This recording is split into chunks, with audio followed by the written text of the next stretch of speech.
I get asked often, what is existential therapy? And the simple answer is, we're concerned about what people do with their lives and how they live. We're not as concerned about theory. We're not as concerned about what model or label that fits a person, but rather getting really a full and rich understanding of a person's life as it is lived. I think this is a really poignant point because a lot of times people, when they hit crisis in their life, see it as a moment of, oh my God, I need to change, I need to do something, I need to get out of it.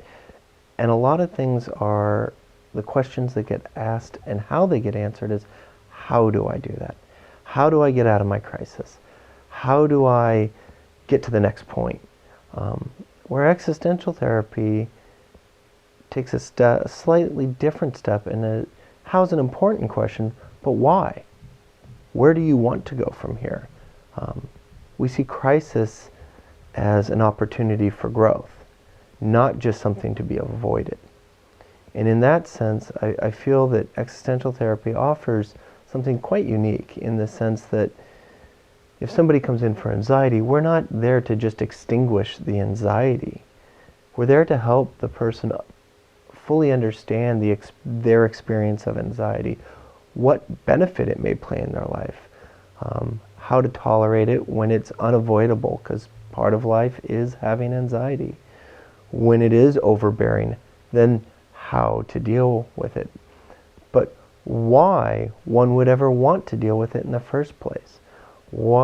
It's a meaning-making process, the meaning of anxiety. If I feel anxious, that's an indicator that whatever decision I'm about to make is hugely important. It is something I probably will want to really think about before I do it. Otherwise, it might be something as simple, do I want vanilla ice cream or strawberry? But if I get anxious about, do I stay with my spouse or do I leave? It's an indicator that I'm going to make an important decision, something that is not only going to impact the world, but in a way define who I am. And so existential therapy helps facilitate people come into awareness of this. And as weird as it may sound, embrace anxiety as a tool that helps them really evaluate what is important and why they want to do the things they want to do, or who do they want to become. Not just how do I extinguish anxiety, or how do I extinguish depression, or how do I make myself happier, but why live a happier life? What would a happier life for you be? It's very different than anybody else. So it is taking the time to fully explore one's individual life, one's individual values and meaning.